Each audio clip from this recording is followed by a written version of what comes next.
नमस्कार, हम हैं मनोज भावुक और वह देखा तानी दिल के बात हमार के साथ। केकर ना मन करे कि ओकरा आंगन में किलकारी गूंजे, ओकर गोद हरा भरा रहे।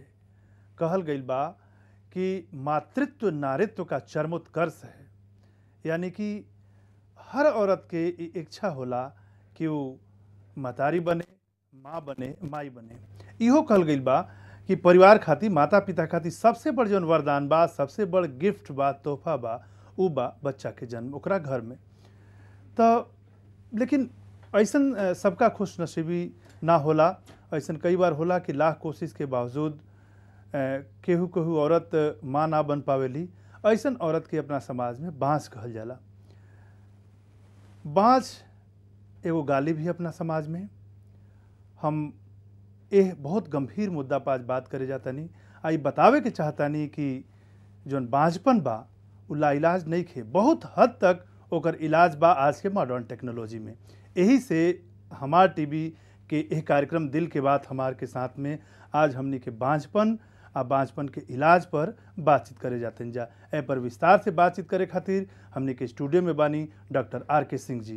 डॉक्टर सिंह साहब और बहुत बहुत स्वागत बा हमार के स्टूडियो में। प्रणाम। आई शुरू कल जाओ ये बांझपन के बारे में। हमारे एगो सवाल बा, एकरा के विस्तार से खोलें कि कब औरत के बांझपन कहल जी। मान ली कि कोनो कपुल पति पत्नी 6 महीना या साल भर या 1 साल लगातार वो अनप्रोटेक्टेड सेक्स करता, वो संतान प्राप्ति के नियत से सेक्स करता, कोनो कंट्रासेप्टिव पिल्स नहीं खे लेकर जी, तो कब कब बांझ कहल जी? 6 महीना साल भर का एकर पीरियड वगैरह बा, का डिफिनेशन बा बांझपन के? देखिए एकर मेनली जौन डिफाइन कल गईल बा ई रेंज बावे 1 year to 2 year, minimum 1 year wait करे के चाहिए जी। ओकरा में भी अनप्रोटेक्टेड होके के चाहिए जी जी। कोई भी कॉन्ट्रासेप्टिव मेजर्स जौन आज दुनिया में आ रहल बा सारा, मतलब जौन प्रेगनेंसी के रोके वाला चीज़ बा जी, वो बिना यूज किए अगर वो 1 ईयर तक अगर अपन इंटरकोर्स दोनों संबंध रखत है लोग पति पत्नी, ओकरा बाद भी अगर वो मतलब गर्भ धारण नहीं करत जी, तब ओकरा के वो एक मन में शंका ले सकेला औरत की हाँ अब हो सकेला हमरा कोई दिक्कत बा, तब जाके वहाँ के डॉक्टर के पास जाए के चाहिए और ओकर कारण देखे के चाहिए। मतलब 1 से 2 बरिस के बीच, मतलब 1 साल मिनिमम बा, बट मैक्सिमम अगर कोई वेट करे के चाहता जी तो अप टू मैक्सिमम 2 ईयर तक वेट करे के पीरियड बा। बट आफ्टर 1 ईयर तो जरूर स्टार्ट तो कर देवे के चाहे कि हाँ का वजह बा कि काहे जो बांझपन के बीमारी बा जी। थोड़ा सा हमरा बुझाता है कि अगर फीमेल के, क्योंकि आज हमने के मुख्यतः महिला जो बांझपन पर बात करते हैं, हमने के पहले पुरुष के बांझपन पर बात कर चुके हैं, मेल इनफर्टिलिटी पर, आज फीमेल इनफर्टिलिटी पर बात होता।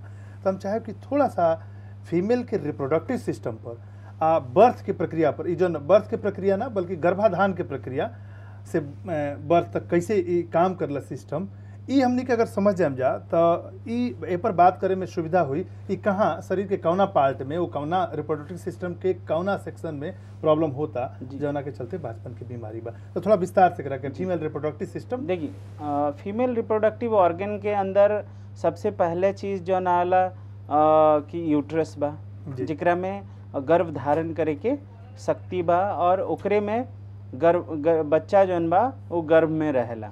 डॉक्टर साहब हमें पर आगे बढ़े, एगो कॉलर हमने के साथ जुड़ल बनी, हम कॉल लेंगे। हेलो जी। हाँ जी, अपन नाम बताएं, कहाँ से बोलता नहीं? हम सीतामढ़ी बिहार से बोल रहे हैं जी जी। तो हम अपने बच्ची की शादी 2006 में की है जी। इसके बाद से 2009 में उसको एक संतान पैदा लिया जी, लेकिन डेट जो था वो 27 नवंबर को, 17 नवंबर को एक्सपायर कर गया पेट में जी। आर्मी हॉस्पिटल में उसको बच्चा नॉर्मल डिलीवरी से हो गया जी जी।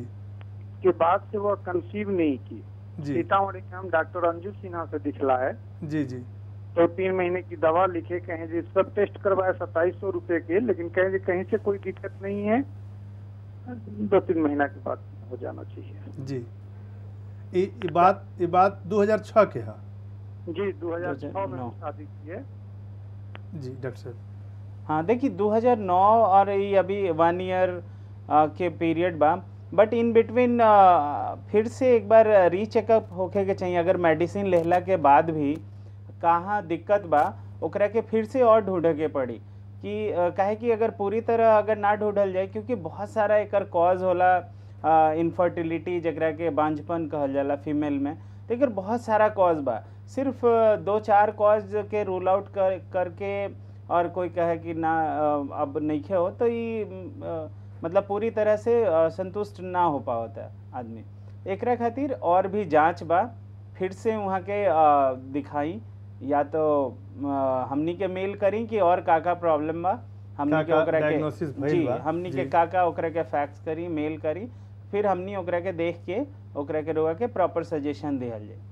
जी अब तक जौन जौन डायग्नोसिस भइल बा ओकरा के समझला के बादे आदमी आगे प्रोसीड कर सकेला। डॉक्टर साहब हमने के बात करते रंजा फीमेल के रिप्रोडक्टिव ऑर्गन के, तो रिप्रोडक्टिव ऑर्गन में फीमेल के कंसिस्ट जौन ऑर्गन बावे, सबसे पहला यूट्रस बा जी, ओकरे बाद रुआ ओवरी बावे, ओकरे साथ में यूट्रस और ओवरी के बीच में जुड़ल जौन रहेला जौन कनेक्शन ओकरा के फैलोपियन ट्यूब कहल जाला, ठीक बा। ओकरे नीचे फिर यूट्रस के मुंह के सर्विक्स कहल जाला, और सर्विक्स फिर खुलेला योनि में जकरे के वेजाइना कहल जाला, ठीक बा।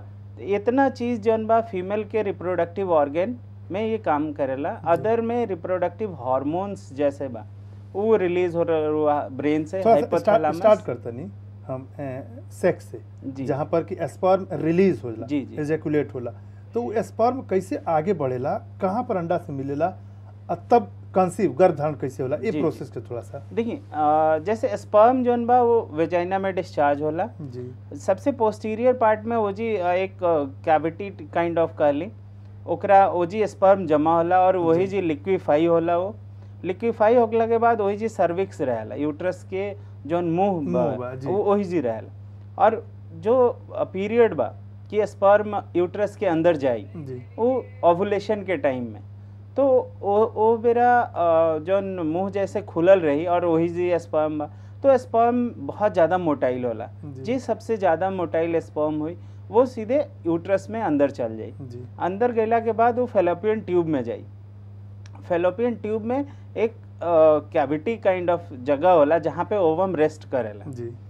जब ओवुलेशन हो जाई, ओवरी से रिलीज हुई, फैलोपियन ट्यूब में आई, तो वो जगह पे जाके स्पर्म ओवम से मिली जी। जब स्पर्म ओवम से मिली तो वो जाइगोट बनी, तो फैलोपियन ट्यूब में मिलेला, फैलोपियन ट्यूब में मिलेला जी। ओकरा बाद फैलोपियन ट्यूब से जौन जाइगोट ओकरा के जौन कहल जाला वो आके इम्प्लांट हुई, एम्ब्रायो बनी आगे चल के, वो इम्प्लांट हुई यूट्रस में जी जी।